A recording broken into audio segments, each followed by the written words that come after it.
Thank you. Thank you, Principal sir. Thank you, Abbas sir. And thank you, Sanskar International School, for giving me this opportunity to say something on this topic.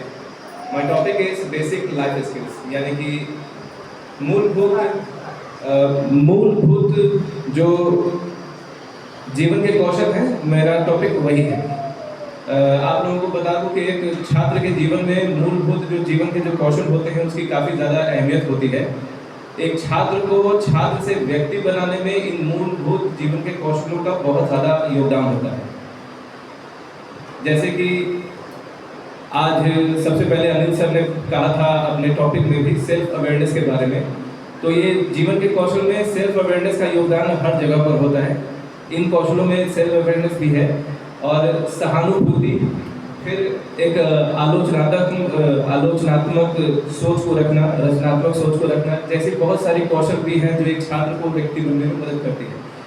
हम लोग विद्यालय में रह करके बच्चों को छात्र से लेकर करके उसको अपने अनुभवों से सीखते, तब जाकर के एक छात्र बाहर निकलता है तो दुनिया में अपने सामंजस्य के साथ पूरी दुनिया को सामना करता है। मैं आपको बता दूं कि जीवन के कौशल से रिलेटेड WHO ने बहुत सारे ऐसी चीज़ें परिभाषाएं दी हैं, यूनेस्को ने भी इसमें अपनी परिभाषाएं दी हैं। काफ़ी ज़्यादा चीज़ें हैं जो छात्रों को इससे संबंधित है और छात्रों को चाहिए कि ये सारी चीज़ें वो इम्प्लीमेंट अपने लाइफ में करें। एज ए टीचर हम लोग जब छात्रों को ये समझाना शुरू करते हैं तो छात्र सबसे ज़्यादा हमारी उन बातों पे गौर करते हैं जो उनसे रिलेट करते हैं।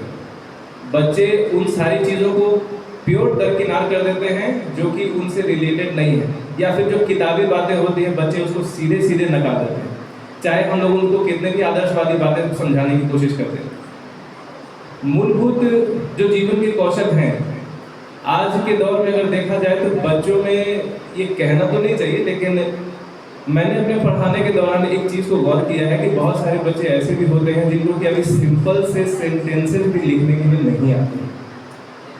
मूलभूत कौशल में लिखना पढ़ना तो आता ही है, ये किताबी दुनिया के बाहर की चीज़ें भी होती हैं जो कि बच्चों को सबसे ज़्यादा डेवलप करती है।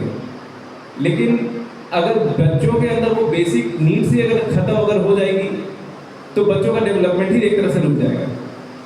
हम एज ए टीचर जब बच्चों के सामने जब जाते हैं तो एक कोशिश हमारी रहती है कि बच्चों को अच्छे से अच्छी शिक्षा हम लोग दें। इसलिए हम लोग ये कोशिश करते हैं कि बच्चों के अंदर जो जानकारियाँ हैं वो सीधे वो उस चीज़ को ग्रहण करें। लेकिन कुछ बच्चे ऐसे भी होते हैं जो कुछ बातों को एक्सेप्ट करते हैं और बाकी चीज़ों को नज़रअंदाज कर करके आगे बढ़ जाते हैं। मैंने अपने पढ़ाने के दौरान इस चीज़ को गौर किया है। मेरा विषय साहित्य का है, मैंने साहित्य से जुड़ी बहुत सारी बातें बच्चों को बताने की कोशिश की, लेकिन ऐसा देखा जाता है कि वो लोग स्टोरी में तो इंटरेस्टेड होते हैं लेकिन स्टोरी के भावार्थ में इंटरेस्ट नहीं होते। बच्चों को ये सारी चीज़ें बहुत बेसिकली हम लोग को बतानी पड़ती है और ये चाहते भी थे कि जैसे कि किसी स्टोरी को अगर आप ले लें, जैसे कि एक क्लास में एक कहानी है दो कलाकार, तो उससे रिलेटेड मैंने भावार्थ को बताने के लिए मैंने कोशिश की थी। तो बच्चों ने उस कहानी को तो काफ़ी अच्छे तरीके से समझ लिया, लेकिन जो कैरेक्टर्स होते हैं, कैरेक्टर से जुड़ी हुई जो भावनाएं होती हैं, आखिर उसने वो काम क्यों किया, इस चीज़ को समझने में बच्चे थोड़े पिछड़ से जाते हैं। तो मूलभूत जो कौशल होती है ना, उसके अंदर ये कौशल जरूर होती है कि आप उस कैरेक्टर को समझें, आपके अंदर वो सहानुभूति हो। बच्चे एक मशीन की तरह किसी भी चीज़ को बस एक मेमोरी कार्ड की तरह अपने अंदर लगा लेते हैं और सिर्फ मेमोरी को प्रोसेस करते हैं, लेकिन उसके मर्म को, उसके भावार्थ को नहीं समझ पाते। ज़रूरी इस बात की भी है कि छात्र के अंदर एम्पैथी का गुण हो जो उसके बेसिक कौशल को और ज़्यादा निखारता है। मेरा मेन फोकस छात्रों के अंदर इस एम्पैथी के गुण को विकसित करने का ही रहा है। मैंने अपने हमेशा पाठ्यक्रम में लोगों को कोशिश किया है कि बच्चों में ज़्यादा से ज़्यादा ये गुण आए, क्योंकि साहित्य का विषय बेसिकली आधारित ही होता है भावार्थ पर। अगर आपको उस कहानी का भाव समझ में आ रहा है तो आप कहानी को अच्छी तरीके से समझ पाएंगे। अगर भाव ही अगर आपको नहीं समझ में आया तो कहानी आई गई जैसी हो जाएगी। किसी भी कहानी को समझना, किसी भी कहानी के बारे में उसका एक निचोड़ निकालना, एक निष्कर्ष पे पहुंचना, ये तभी संभव है जब छात्र के अंदर एक बेसिक कौशल के तहत एम्पैथी का गुण हो, यानी सहानुभूति का एक गुण हो, जो अपने आप उस कैरेक्टर में रखे और उस चीज़ को महसूस कर सके।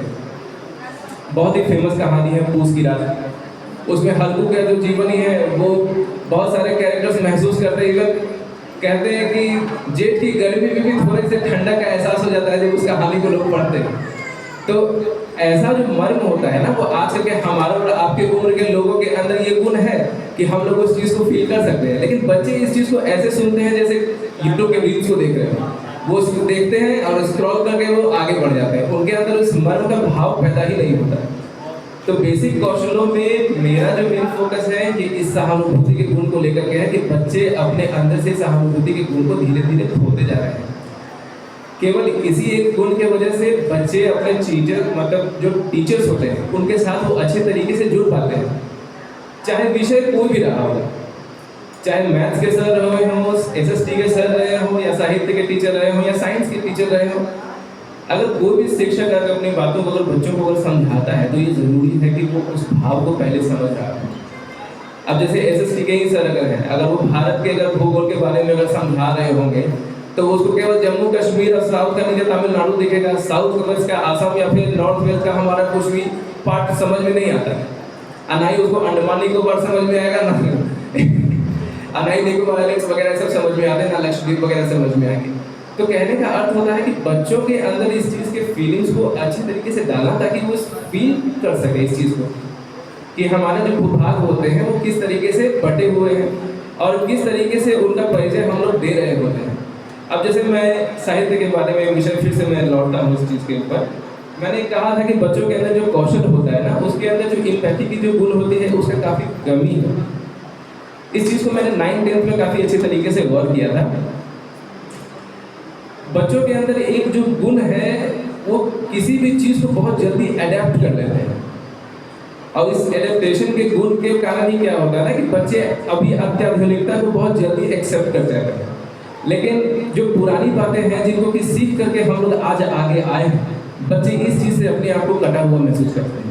तो बेसिक कौशल में मैं चाहता हूँ कि बच्चे इस चीज़ को भी फील करें और इस चीज़ को समझें कि हमारे जो पुराने लोग हैं जो आज हमारे नए लोगों के सामने हैं वो इन सारी चीज़ों को सीखते समझते हुए ही सामने आए, तभी उसके अंदर ये सारे गुण मौजूद हैं। अब जैसे हमारे उम्र के कितने भी टीचर हैं, हमारे से भी ज़्यादा अनुभवी टीचर्स हैं, ऐसे सारे लोग हैं जो आज भी मतलब मैं साहित्य का टीचर हूँ और मैंने भी बहुत सारे ऐसे साहित्य के टीचर्स की बातें सुनी है। मैं आज भी एक्सेप्ट करता हूँ कि मैं भी पूरा टीचर नहीं हूँ, मैंने भी अपने सीनियर टीचर से ही कुछ सीखा है, तो ही जा करके मैं अभी पढ़ाने के लायक बन चुका हूँ। मैं आज भी अपने सीनियर टीचर्स को सुनता हूँ तभी आगे बढ़ता हूँ। इसका मतलब है कि कौशल में ये जो मूलभूत जो कौशल हैं उसके अंदर लोगों को सुनना, लोगों को समझना और उस चीज़ को एक परिपक्व तौर से अपने छात्रों के बीच में रखना, ये सारी चीज़ें बहुत ज़्यादा ज़रूरी होती है। एक छात्र के मन पे, एक टीचर के मन पे इस चीज़ का जितना प्रभाव पड़ सकता है इतनी कोशिशें हम सब लोगों को करनी चाहिए। एक शिक्षक के नाते हमारी ये पहली प्राथमिकता होती है कि इन सारे कौशलों को बच्चों के अंदर सबसे अच्छे तरीके से ग्रहित करवा दिया जाए। ठीक है। जीवन की कौशल की जो मुख्य विशेषताएं होती है ना, वो होती है कि बच्चों के अंदर व्यवहारिक ज्ञान का समावेश हो, जीवन संबंधी दक्षताओं का भी समावेश होना चाहिए और बालकों में सकारात्मक और आदर्श व्यवहार का विकास होना चाहिए। ये सुनने में एकदम किताबी लगती है, इसका व्यवहारिक कोई इस्तेमाल नहीं हो सकता और बच्चे भी यही चीज़ देखते हैं। एज ए शिक्षक जब हम लोग यहाँ पर पढ़ाने के लिए आते हैं तो बच्चों के अंदर हमें वो किताबी ज्ञान नहीं दिखता, हमें वो व्यवहारिक ज्ञान सबसे पहले दिखता है। बच्चे हमारे व्यवहार पे सबसे ज़्यादा फोकस करते हैं बजाय कि किताब पे फोकस करने के। एक जो कौशल हमारे अंदर जो विकसित होता है कि बच्चों को पहले समझाएं, बाद में जाकर के उस सब्जेक्ट के बारे में एक पूरा एक सार निक्षेप निकाल करके हम लोग एक निष्कर्ष पे पहुंचते हैं, तब जाकर के हम लोगों को पता चलता है कि बच्चे हाँ इस सब्जेक्ट से कनेक्ट कर पा रहे हैं अपने आप को। ऐसे तो बहुत सारे कौशल हैं जिसको कि एक लिस्ट वाइज अगर हम लोग देखें और समझें तो उसको यूनिसेफ और WHO ने भी बहुत अच्छे तरीके से लिस्ट बना करके दिया है। लेकिन जहाँ तक व्यवहारिकता का सवाल है तो ये पूरी तरह से कोसों दूर महसूस होता है। बच्चों के अंदर व्यवहारिकता को अगर देखा जाए तो किसी भी चीज़ को देख करके बहुत जल्दी अडेप्ट करते हैं।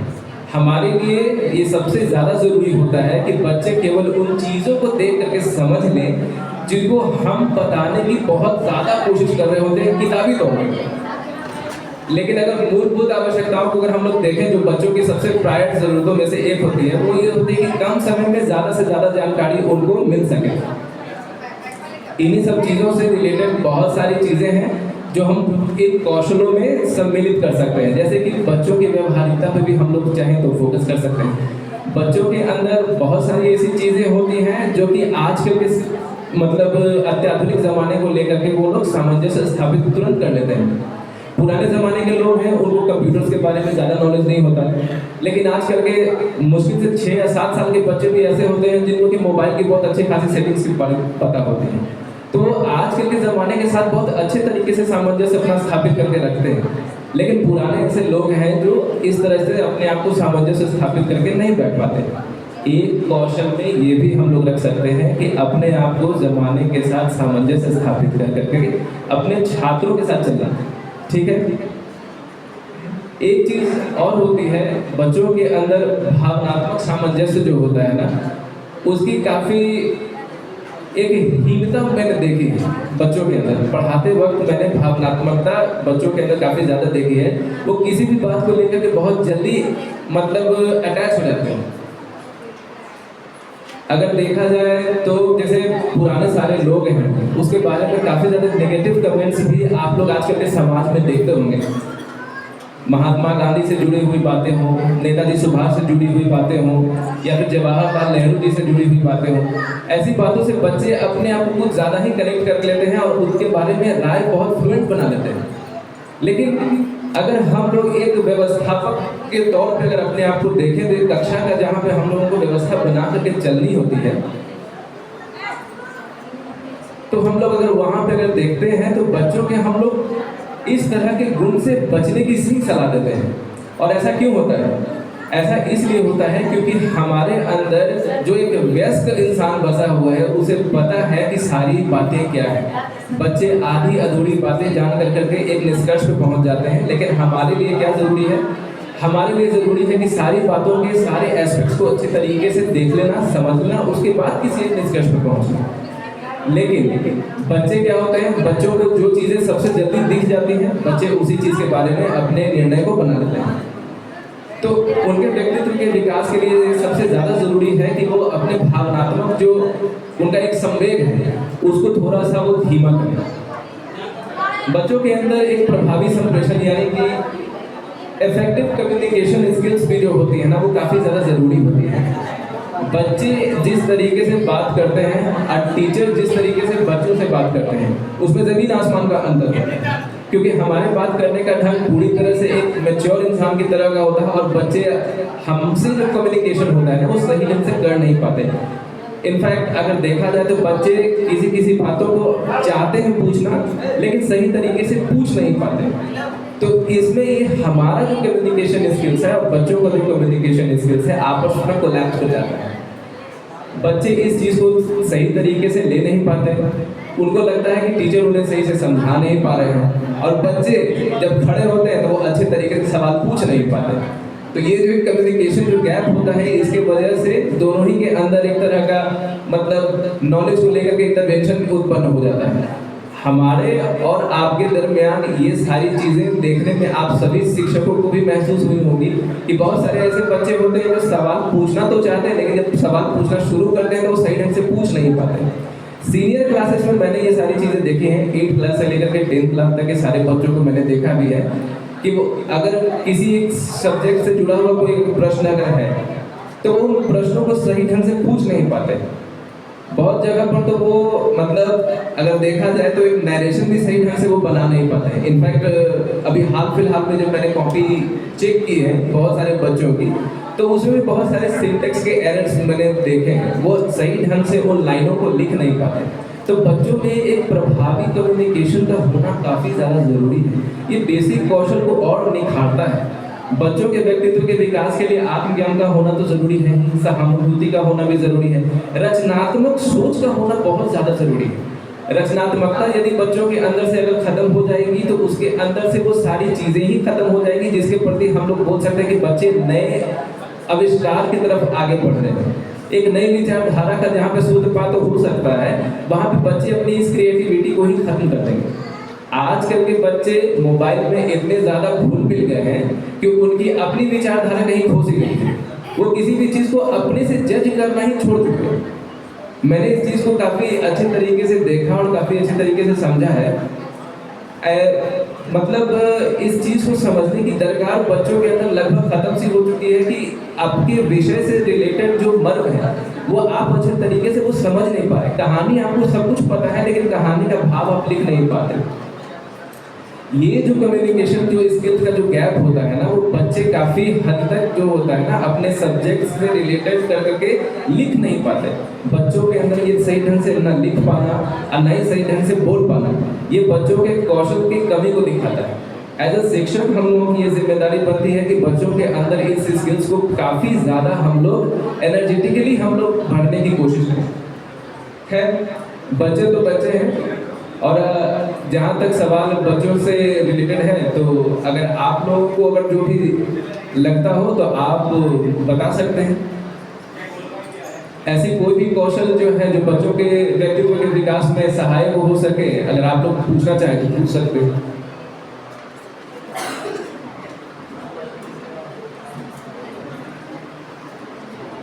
व्यक्तित्व के विकास से जुड़ा हुआ ऐसा कोई प्रश्न जो आप लोग पूछना चाहें तो पूछ सकते हैं।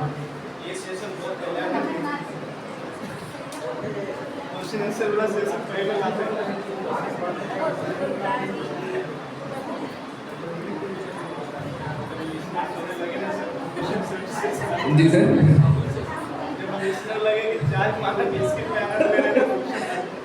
इसीलिए लगा कि थोड़ा सा लोग चाय पानी में कुछ ज़्यादा बिजी हो गए, तो मुझे लगा कि प्रश्नोत्तर पे पहुंच जाऊं तो ज़्यादा अच्छा रहेगा।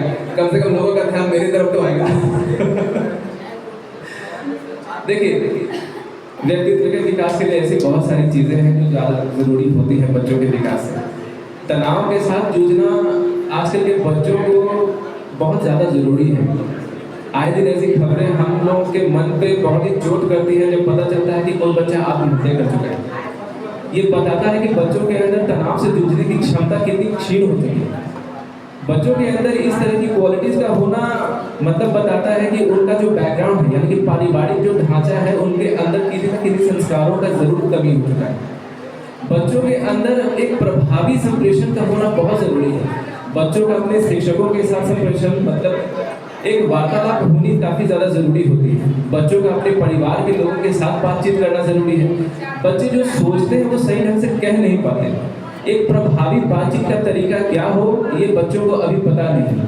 एज अ शिक्षक ये हमारी जिम्मेदारी बनती है कि हम लोग बच्चों को ये तरीका सिखाएं, ये समझाएं कि बच्चे एक खास तरीके से अपने माँ बाप से, अपने टीचर, अपने शिक्षक से किस तरह से बात कर सके। हर तरह की चीज़ें होती हैं जो बच्चों को एक व्यक्तित्व के विकास के लिए काफ़ी ज़्यादा ज़रूरी बनाती है। एक और जो कौशल है जिसके बारे में मैं बात करना चाहूँगा वो है समस्या समाधान का कौशल।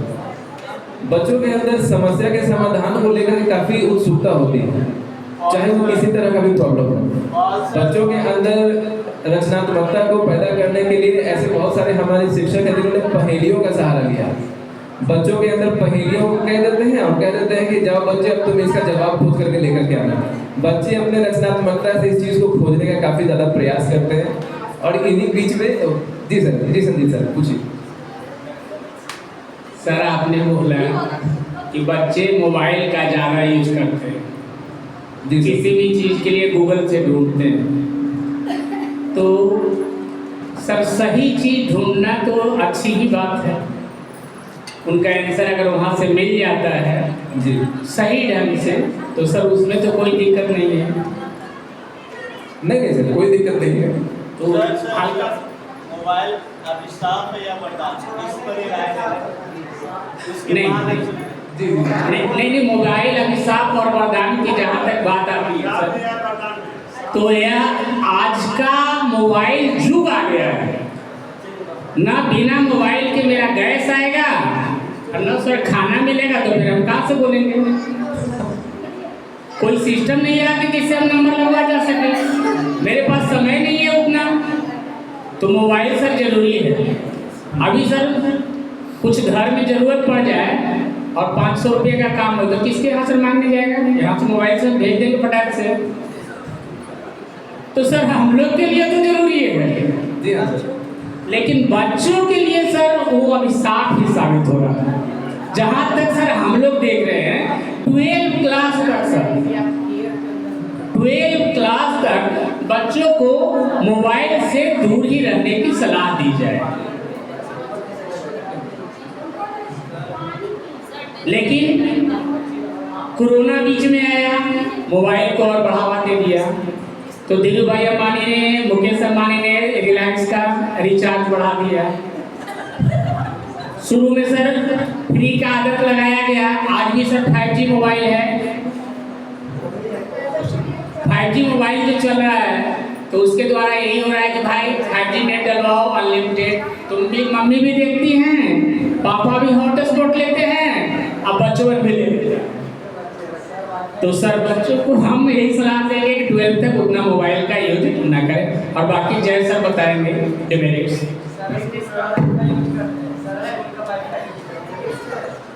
सर आजकल के दौर में सर मोबाइल के बिना तो जीना मेरे ख्याल में एक असंभव सा बात है। लेकिन सही बात तो ये है कि उसकी उपयोगकर्ता कौन है, इस्तेमाल करने वाला कौन है, ये सबसे ज़्यादा ज़रूरी है। तकनीक तो हमारे लिए हमारी आत्मा का समान हो चुकी है कि अगर इंसान अगर जीवित अगर है तो उसके अंदर आत्मा है, और शिक्षित अगर है तो वो तकनीक के साथ जुड़ा हुआ है। ये सबसे बड़ी बात है। तकनीक के साथ हमारा जुड़ाव ही हमें सबसे अच्छा और सबसे अच्छे तरीके से समाज के साथ जोड़ करके भी रखता है। आज लोग बैठकों में बैठना कम पसंद करते हैं, ट्विटर और फेसबुक पे ज़्यादा मिलना पसंद करते हैं। वीडियो कॉलिंग में शायद लोगों को पसंद नहीं आती, इसीलिए ऑडियो कॉल भी ज़्यादा रहना पसंद करते हैं। बहुत सारी ऐसी बातें हैं जिनके तकनीक के साथ सामंजस्य हमें बैठा करके ही चलना पड़ता है। आज के ज़माने में तो तकनीक हमारी बता ही चुके हैं कि हमारी आत्मा के समान है। ऐसी बहुत सारी चीज़ें हैं सर, लेकिन सबसे ज़्यादा ज़रूरी ये है कि उसका इस्तेमाल कौन कर रहा है, वो किसके हाथ में है। तकनीक अगर सही हाथों में है तो एक सही दिशा में लेकर के जाएगी, लेकिन अगर उसका इस्तेमाल करने वाला अपरिपक्व है तो वो गलत दिशा में भी जा सकता है। जी सर पूछिए। आपने जो अभी बोला उसी पे क्वेश्चन है कि रचनात्मक और आलोचनात्मक सोच को कैसे बढ़ावा दिया जा सकता है। रचनात्मक और आलोचनात्मक सोच को कैसे बढ़ावा दिया जा सकता है। सर रचनात्मकता को बच्चों के अंदर तो हम लोग विविध काम करके भी बढ़ा सकते हैं। ऐसे बहुत सारे क्रियाकलाप हैं जो हम लोग कर करके बच्चों के अंदर रचनात्मकता का विकास कर सकते हैं। ऐसे बहुत सारी चीज़ें हैं जो किताबों में भी दी गई हैं, लेकिन ऐसी बहुत सारी चीज़ें हैं जो आउट ऑफ द बॉक्स भी हम लोग बच्चों को सीधे लाइफ होल्ड काम दे सकते हैं। जैसे किसी भी चीज़ को जाकर के किताबों के बिना खुद से समझना। अब जैसे पेड़ पौधे ही हैं, उसके अंदर फोटोसिंथेसिस को अगर समझा जाए तो बच्चे उस तरीके से समझ पाते हैं, लेकिन एक्चुअली में उस चीज़ को होते देखना बच्चों को काफ़ी अच्छे तरीके से समझा पाएगा कि एक्चुअली में ये होता कैसे है। बच्चे किसी पौधे को चाहे तो धूप में रख करके इस चीज़ को देख सकते हैं, और उन्हीं सेम पौधे को चाहे तो छांव में रख करके भी देख सकते हैं, बंद कमरे में रख करके भी देख सकते हैं। एक्चुअली में ये फोटोसिंथेसिस वर्क कैसे करता है। मैंने क्रिएटिविटी के ऊपर एक बात रखी है। इस चीज़ को समझने के लिए बहुत ज़्यादा ज़रूरी है कि बच्चे किसी भी चीज़ को प्रैक्टिकली समझें। अगर बच्चा उस चीज़ को अगर प्रैक्टिकली समझ पा रहा है, इसका मतलब है कि उसके अंदर वो क्रिएटिविटी जीता है, उस चीज़ को अच्छी तरह से समझ सकता है। कौन सी चीज़ सही है, कौन सी चीज़ गलत है, अगर ये अपनी सोच से अगर बच्चा अगर कर पा रहा है, निर्णय ले पा रहा है, ये डिसीजन मेकिंग की क्षमता अगर उसके अंदर अगर है, तो हम कह सकते हैं कि उसके अंदर एक क्रिटिकल थिंकिंग है। यानी कि बच्चा इस चीज़ को भी समझ पा रहा है कि क्रिएटिविटी क्या है और क्रिटिकल थिंकिंग क्या है।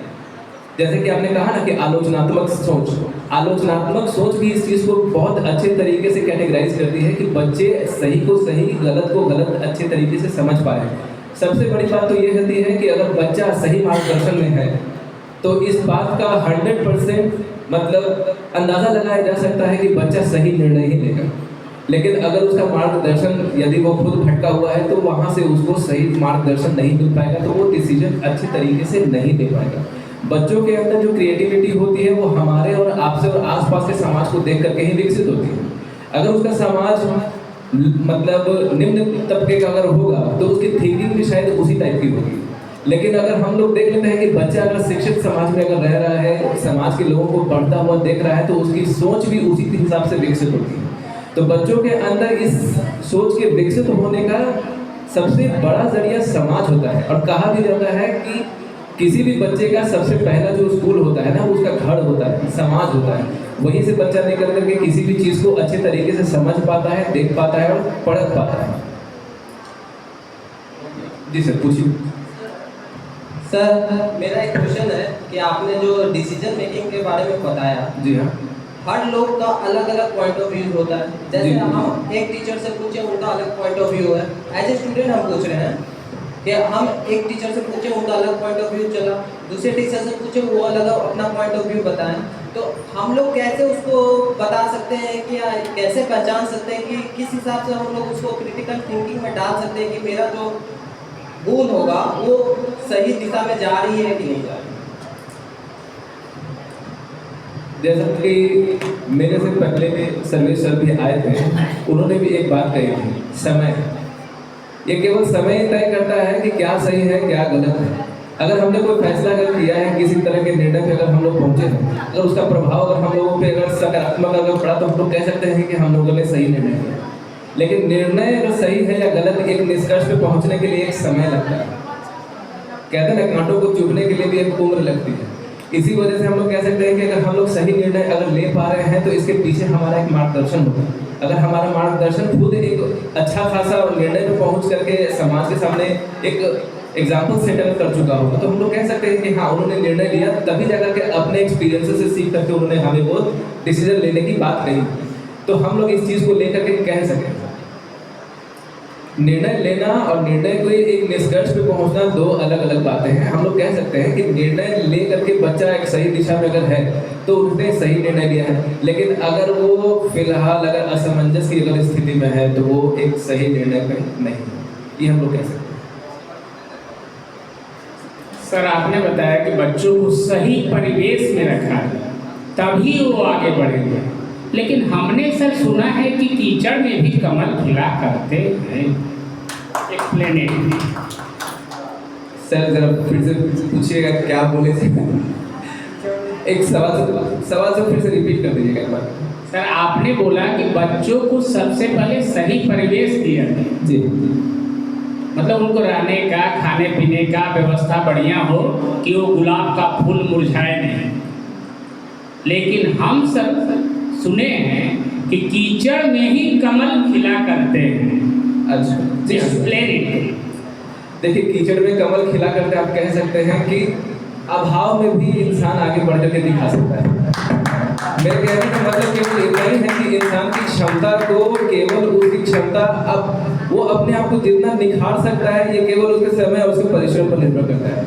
वो चाहे कीचड़ में कमल खिला हुआ हो या किसी तालाब में, इससे कोई फर्क नहीं पड़ता। देखिए, बात परिवेश की नहीं होती है। सबसे पहली होती है कि देखिए, मैंने परिवेश की बात कही थी बच्चों के अंदर डिसीजन को लेने की क्षमता को लेकर। देखिए, परिवेश कहने का अर्थ मेरा यह था, परिवेश का मतलब वो नहीं होता है सर। परिवेश का मतलब होता है सराउंडिंग। जी जी जी, तो उसको एक्सप्लेन करें।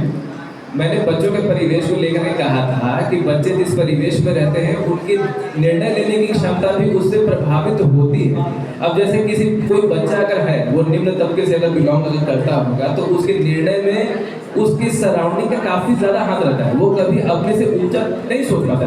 ऐसे 80% ऐसे बच्चे होते हैं जो अपने तबके के अनुसार ही केवल फैसला ले पाते हैं। ऐसे बहुत सारे बच्चे हैं जो आउट ऑफ द बॉक्स भी सोचते हैं, जिनको लगता है कि नहीं, मेरा परिवेश केवल मेरा एक सहारा है जिस पर हमको पैर रख करके हमको ऊपर बढ़ना है। ऐसे बहुत सारे लोग हैं इस जमाने में। B.R. अम्बेडकर जो है, B.R. अम्बेडकर इस चीज़ का सबसे बड़े उदाहरण है। उन्होंने अभाव से अपने आप को निकाल कर काफ़ी ऊंचे पद को हासिल किया। ऐसे बहुत सारे लोग हैं जिन्होंने स्ट्रीट लाइट की रोशनी में पढ़ करके IPS और IAS के जैसे एग्जाम भी पास किए हैं। बहुत सारे ऐसे हैं। हमारे प्रधानमंत्री जी हैं जिन्होंने कहा था कि उन्होंने चाय बेच करके भी भारत के प्रधानमंत्री पद के तक का एक सफर तय किया है। देखिए, सफर इंसान के जीवन का अहम हिस्सा है। वो इंसान को तय करना ही होता है। ये उसके निर्णय लेने की शक्ति और उसके खुद के ऊपर का भरोसा यही तय करता है कि वो कहाँ तक जा पाए। उसमें उसका परिवेश का हाथ केवल इतना होता है। जी हाँ, पूछिए। सर, पहले जो संयुक्त परिवार हुआ करता था और संयुक्त परिवार में बच्चे रहते थे और उस अकॉर्डिंग बच्चे कभी दादा दादी, चाचा चाचियाँ हुआ करती थी, चाचा हुआ करते थे। अभी तो अंकल आंटी, बड़े बड़े मम्मी, छोटी मम्मी, इस तरीके से हुआ करता था। अब भी है, कुछ जगह देखा जाए तो अब भी संयुक्त परिवार है, लेकिन बहुत जगह पहले की अपेक्षा में अब ये एकल परिवार में कन्वर्ट हो चुका है। और आप लोग देखते ही होंगे पति पत्नी और 2 बच्चा या 1 बच्चा, ना वो दादा का प्यार पा रहा है, ना दादी का, ना चाची का, ना चाचा का, ना फुआ का। मतलब एकल परिवार के बीच वो बच्चा रह गया है। और अब वो बच्चा सिर्फ स्कूल जाता है, स्कूल से आता है, फिर वो स्कूल का HW बनाता है, फिर वो कोचिंग जाता है, कोचिंग से फिर आकर के वो HW बनाता है। ऐसे में सामाजिक परिवेश, जो आप अभी परिवेश की चर्चा किए, तो सामाजिक परिवेश भी उतना ही जरूरी है बच्चे के मानसिक विकास के लिए, सामाजिक विकास के लिए। और बाहरी दुनिया ग्रोथ का विषय पर चर्चा हो रहा है, बाहरी दुनिया के ग्रोथ के लिए उतना ही सामाजिक परिवेश में भी बच्चे को रखना जरूरी है। एकल पर मुझे नहीं लगता कि सबसे बच्चा को समय मिल पाता है। अगर आधा घंटा 10 मिनट मिल पाए बच्चा, तो उसमें वो क्या, ना वो एकल परिवार संयुक्त परिवार में है, ना वो सामाजिक पृष्ठभूमि में कभी नीचे गया, खेला, 4 लोग से जाना। अब सिर्फ वो 2 ही चीज पे केंद्रित है। हम हर परिवार की बात नहीं कर रहे, अभी भी कुछ परिवार संयुक्त है।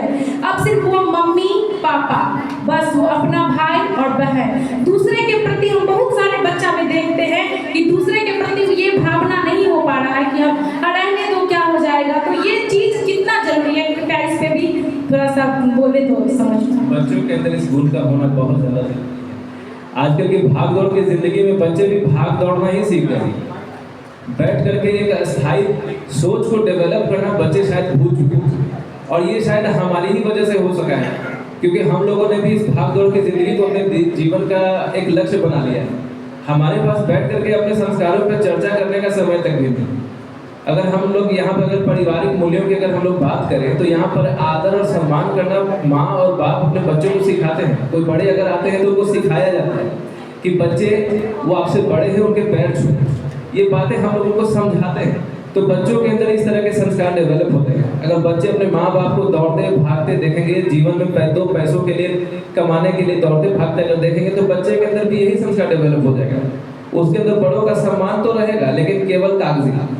वो मिलेगा कि हेलो अंकल कैसे हैं, हेलो आंटी कैसी है, बस इतना ही तक रह जाएगा। वो झुक के कभी प्रणाम करने के लायक वो बच्चा नहीं रह जाएगा। उसको भी पता है कि समाज में पैसे की अहमियत है, इसलिए मुझे पैसा कमाना है, किसी भी तरीके से पैसा कमाना है। अनुशासन और जो पारिवारिक जो मूल्य होते हैं, इसके बारे में हमें सोचना बंद कर देना चाहिए, अगर हमारी जीवन शैली अगर वैसी है। तो मेरे कहने का मतलब केवल इतना ही है कि बच्चों के अंदर अगर मूलभूत जीवन के कौशल को अगर विकसित अगर हमें करना है, तो उसकी पहली सीढ़ी हमारे परिवार से ही शुरू होती है। विद्यालय तक हम लोग आते हैं बाद में, लेकिन बच्चों को तैयार तो हम लोग घर से ही करते हैं। अगर बच्चे घर में अगर तैयार नहीं होते तो स्कूल वाले भी एडमिशन नहीं लेते। बच्चों को पहले खुद से पढ़ा करके उनके अंदर उस कौशल को विकसित करके हम लोग स्कूल को देते हैं। स्कूल वाले अपने प्रोफेशनलिज्म से उसे और सीखते हैं, उसे और अभ्यस्त बनाते हैं, और बच्चा आगे चल करके एक पूरी तरह से मतलब जमाने के सामने निकल करके उनके कठिनाइयों का सामना करने के लायक बनता है। तब जाकर के हम लोग कह सकते हैं कि बच्चे के अंदर वो सारे मूलभूत जीवन के कौशल हैं जिससे वो आगे सर्वाइव कर पाएगा। नहीं तो बच्चों के अंदर ये एक तरह की जो एक इंस्टिंक्ट जिसको कहा जाता है, बच्चों के अंदर ये जो कौशल होती है ना, वो खत्म सी हो जाती है। मेरे कहने का केवल इतना मतलब है कि बच्चों के अंदर जो संस्कार अगर हैं, अगर वो डेवलप्ड अगर हैं, तो कहा जा सकता है कि बच्चों के अंदर ये कौशल है। लेकिन अगर जैसे कि बच्चा भी अगर न्यूट्रल अगर है, उसके अंदर भावनाएं ही अगर नहीं है, तो वो आगे के समाज के परिवेश को क्या समझेगा। मैंने पहले भी आपको कहा था कि मैं साहित्य के विषय को जब अपने पाठ्य चर्चा का विषय बनाता हूँ, चर्चा करता हूँ, तो उस मर्म को बताने की कोशिश करता हूँ। 9th क्लास में 2 बैलों की कहानी को जब मैंने पढ़ाना शुरू किया था, तो उसके अंदर एक भाव आता है कि उसके अंदर एक तरह की अजीब शक्ति थी कि जो दोनों बैल एक दूसरे की भावनाओं को समझ पाते थे। इस चीज पर वो लोग काफी हंसी मजाक में उड़ा देते हैं। वो बोलते थे ये दोनों का तो म्यूट बटन दबा हुआ, ये दोनों आपस में बात करता कैसे। ये सोचना भी काफी ज्यादा अजीब लगता है कि आजकल के बच्चे इस चीज को हंसी मजाक में उड़ा देते हैं, जिसको कि प्रेमचंद ने काफी प्यार से लिखा है।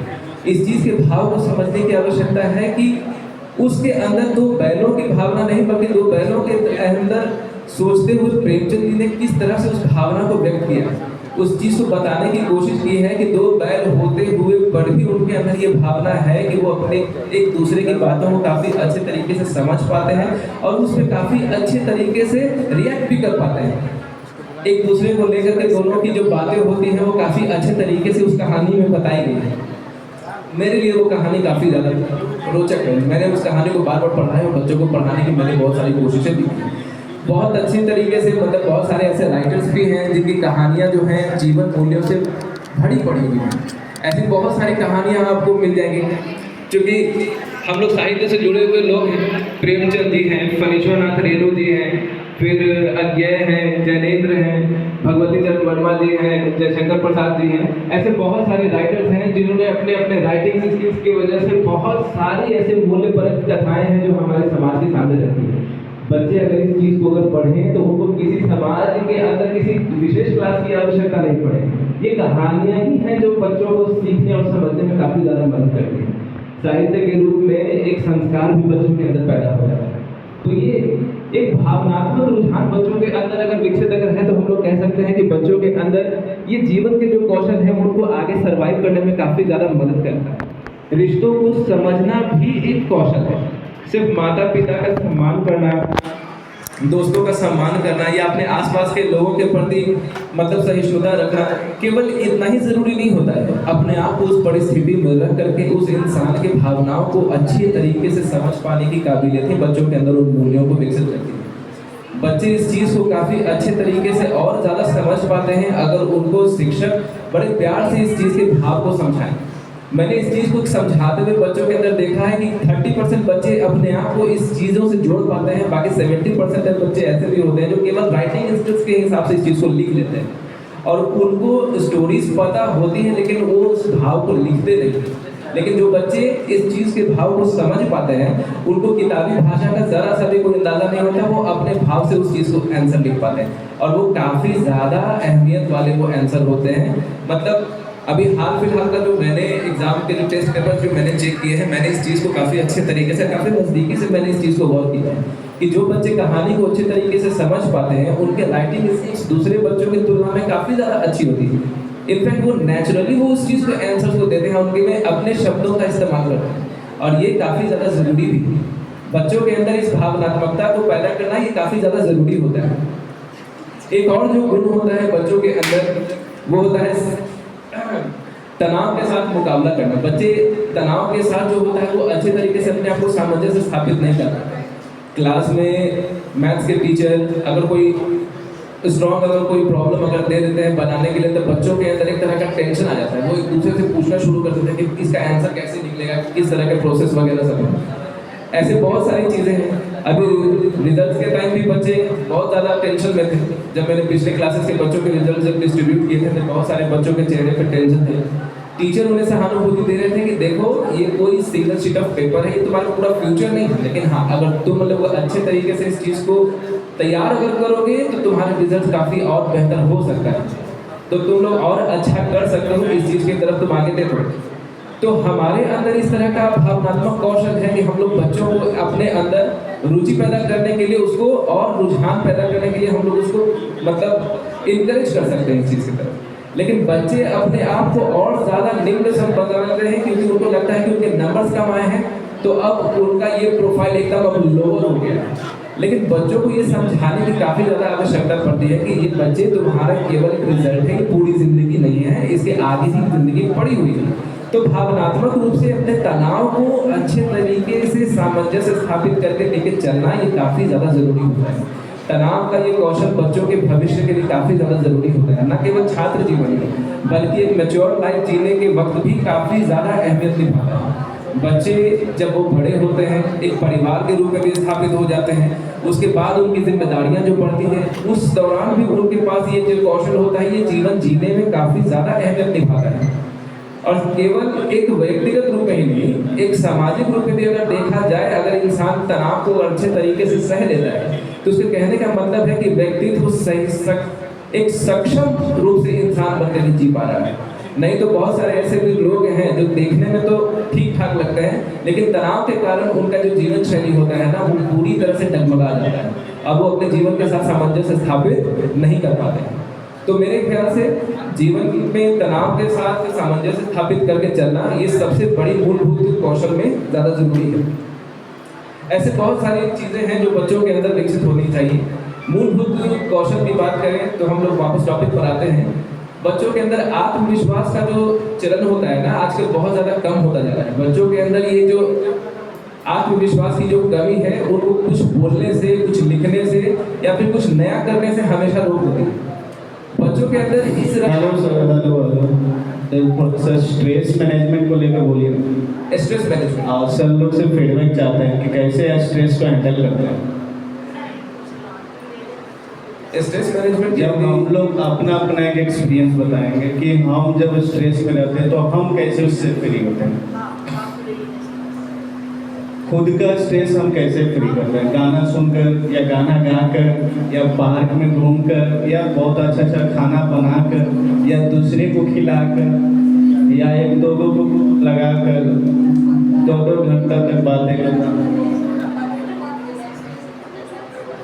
देखिए, जब तनाव से यदि अगर हम लोगों को निपटना है तो सबसे ज़्यादा ज़रूरी है कि हम लोग अपने आसपास की चीज़ों पर सबसे ज़्यादा फोकस करें। क्योंकि अगर हम लोग तनाव पर फोकस करेंगे तो हम लोग अपने आप पर फोकस नहीं कर पाएंगे। हमारा फोकस ही ये तय करता है कि हमारा लक्ष्य क्या होना चाहिए। अगर हम लोग तनाव पर फोकस करते रहेंगे तो हम लोग उसी में करते चले जाएंगे। एक तरह का मतलब चिंता और चिता, एक जो शाब्दिक जो अर्थ होती है ना, केवल एक बिंदु मात्र का अंतर नहीं होता है। तनाव भी हमारे लिए वही निभाता है। तनाव से जिस तरह से हम लोग निपट सकते हैं, जैसे कि तनाव में सबसे पहले इंसान अपने आप को सबसे अलग कर लेता है। अब चाहता है कि उसे कोई भी परेशान न करे। यही सबसे बड़ी जो ज़रूरतें में जो शामिल होती है ना, वो सबसे बड़ी बात ये होती है कि समाज के साथ इंसान पहले भूलना शुरू करे, अपने तनाव को लोगों के साथ शेयर करना शुरू करे, बताए कि उसे क्या परेशानी है। अगर वो अपने परेशानी को शेयर करता है, इसका मतलब है कि वो अपने तनाव को खुद ब खुद कम करने के लिए आगे आ चुका है। वो तनाव को खुद से अगर कम करे तो वो ज़्यादा ज़रूरी है। उसके लिए वो कई सारे उपाय अपना सकता है, चाहे तो वो कुछ भी करे। बहुत सारे लोग तो वो बबल्स वाले प्लास्टिक जो होते हैं ना, उसको ढूंढने का नाम। यही एक्सपीरियंस मैं हर्ष सर और मैम से जानना चाहता हूँ कि वो क्या कर रहे हैं।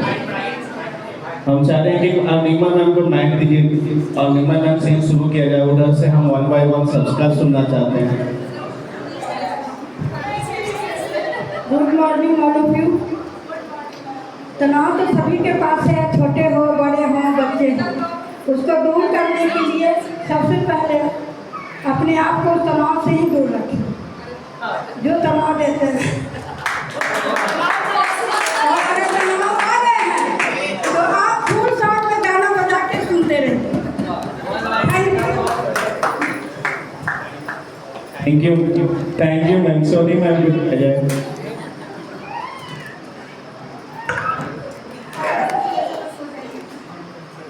वैसे तो मैं ज़्यादा स्ट्रेस लेती नहीं, लेकिन अगर जिसकी वजह से मुझे स्ट्रेस आ जाए तो उसका तो फिर खैर नहीं है। जिसकी वजह से स्ट्रेस मेरे ऊपर आया है उसको तो मैं 10 गाली पहले दूंगी, 10 भला बुरा कहूँगी। उसके बाद मेरे अंदर जो शांति मिलती है वो एकदम से, और अपने आप में मैं ये सोचती हूँ कि जो भी हो रहा है वो अच्छा हो रहा है, आगे भी होगा जो अच्छा ही होगा। तो फिर गाली करते थे। सर सुकून मिलता है, सुकून मिलता है। लेकिन ये भी सोचती हूँ कि दुख का घड़ी, दुख का समय और सुख का समय दोनों भी हमेशा के लिए नहीं होता है। आज आया है तो कल कट ही जाएगा। Thank you ma'am. Anupam. Sir, हम जिस क्षेत्र में हैं उसमें दिन रात सुबह शाम सिर्फ स्ट्रेस ही स्ट्रेस है।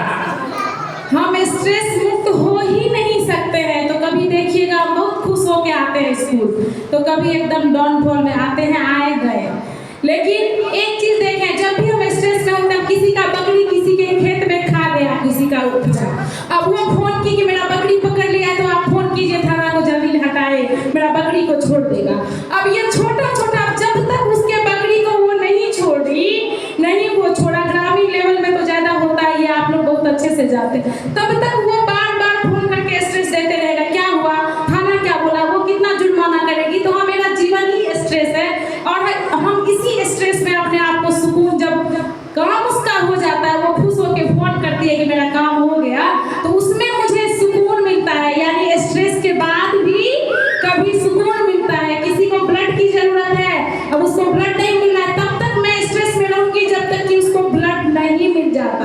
लेकिन जैसे ही ब्लड मिल गया उसके बाद की जो सुकून होती है ना, इसके शब्दों में हम नहीं बयां कर सकते हैं। तो किसी को मदद करने तक लेकर जो स्ट्रेस होता है, उसके बाद मदद हो जाने के बाद जो सुकून होता है, बाकी पारिवारिक लाइफ में कोई स्ट्रेस मैं नहीं रहती हूँ, एकदम बिंदास रहती हूँ। लेकिन कुछ स्ट्रेस ऐसा होता है जो ना परिवार से शेयर कर सकते हैं, ना माँ से, ना किसी से। कुछ सबके जीवन में अगर कोई कहते हैं कि मेरे जीवन में ऐसा स्ट्रेस नहीं है, वो तो सरासर झूठ बोलते हैं। कुछ स्ट्रेस ऐसा होता है जो वो लोग किसी से शेयर नहीं करता है। वैसी स्थिति और वैसा कंडीशन में हम किचन में खाना बनाते हैं, फुल साउंड में गाना बजाते हैं और अपने भी गाते हैं और सुनते भी हैं। इस तरीके से हम अपना पर्सनल निजी स्ट्रेस को एंड करते हैं। Thank you sir. Thank you ma'am. Next ma'am please बोलिए। मैम बोलिए, आप अपना एक्सपीरियंस भी बताइए। आपका स्ट्रेस तो सामने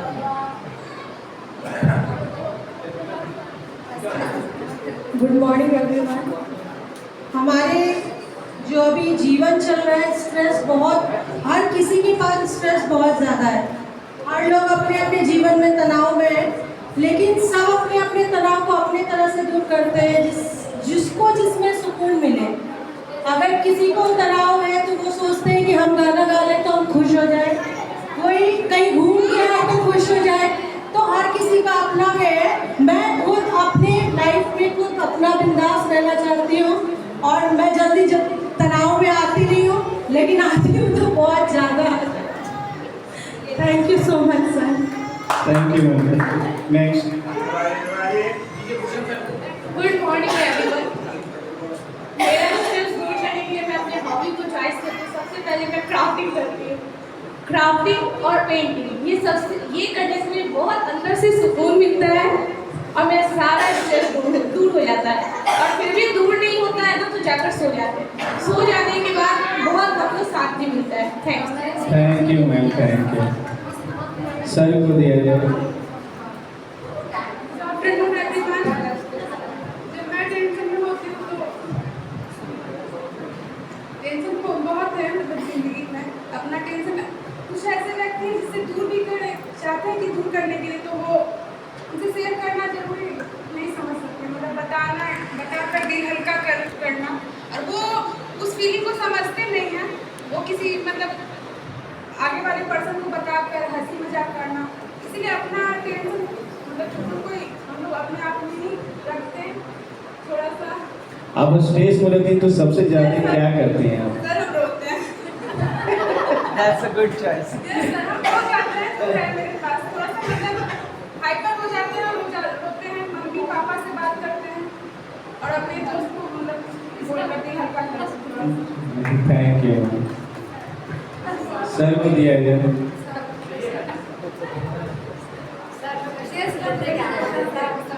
Good afternoon, all of you. This is a good question how to handle the stress and how all of us handle the stress. So, if I am in stress, then I used to find the solution of the question. Why this is happening? I myself thought how this happened to me. A stress comes when the solution is not coming to me of my question. Then I used to find the solution, how this solution must be solved. And if the solution is not solved, then I say Santosham Param Sukham.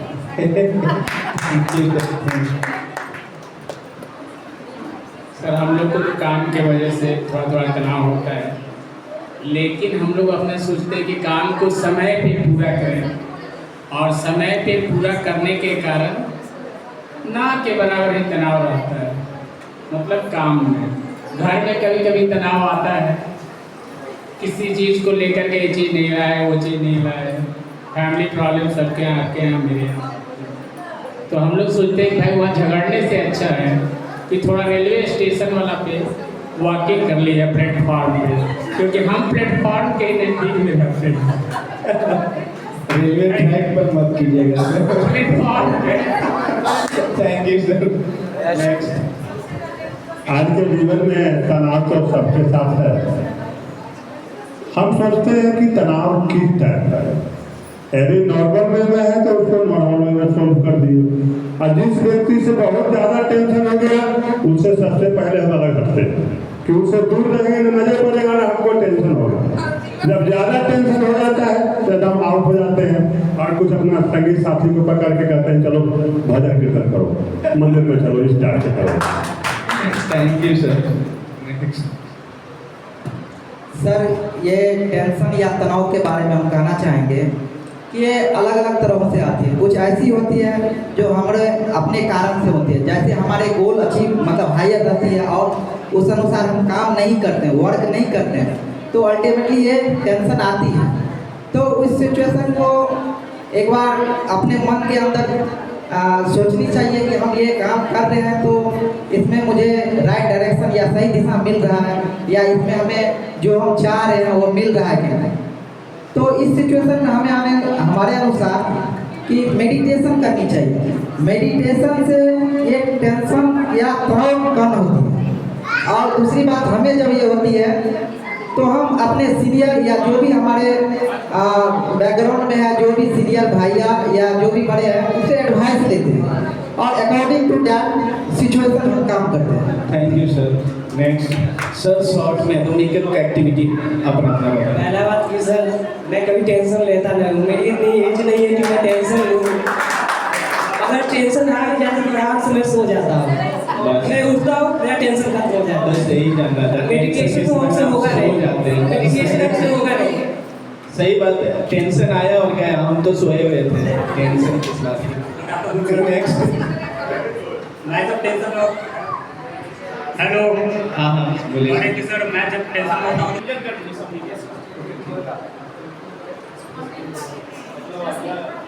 ये जो skills के बारे में मैंने अभी तक आप लोगों को जो बातें बताई हैं, वो सारी बातें बच्चों को केवल मूलभूत ज़रूरतें ही पूरी नहीं करती हैं, बल्कि उनके व्यक्तित्व के विकास के लिए भी बहुत ज़्यादा ज़रूरी होती है। ये ज़रूरी नहीं है कि वो सारे नॉलेज उनको किताबों से ही मिले, ये ज़रूरी है कि बच्चों को किताबों से बाहर भी वो सारे नॉलेजेस मिले जिनके बहुत ऐसे बहुत सारे एक्सपीरियंसेस हैं, ऐसी बहुत सारी चीज़ें हैं जो बच्चों को किताबों से बाहर मिल सकती हैं और इनमें हम उनकी मदद कर सकते हैं। एज ए शिक्षक हमारे अंदर वो ज्ञान होता है, वो कौशल हमारे अंदर विकसित होती है कि हम बच्चों के अंदर इन सारी चीज़ों को विकसित कर सकें। बच्चों को ये सब बताने की सबसे ज़्यादा ज़रूरत होती है कि आप अपनी समस्याओं से कैसे निपट सकते हैं, अपने गुणों को कैसे निखार सकते हैं, अपने निर्णय लेने की शक्ति को किस तरह से बढ़ा सकते हैं, अपने सहानुभूति को दूसरों को कैसे बता सकते हैं। अपने हर चीज़ को बच्चों को डेवलप करना, ये सिखाने का कौशल हमारे अंदर होना चाहिए, तभी जाकर के एक विद्यार्थी से एक अच्छा विद्यार्थी जीवन अपना जी पाएगा। अंत में केवल इतना ही कहना चाहूँगा कि इन सारे कौशल को अगर हमें विकसित करना है तो सबसे पहले हमें खुद सारे कौशल को खुद अपने अंदर निहित करना होगा, तभी हम जाकर के बच्चों को एक अच्छा साक्षर और एक समृद्ध जीवन को जीने के लायक हम लोगों को बना सकते हैं। थैंक यू सो मच मुझे सुनने के लिए। Thank you sir. Thank you.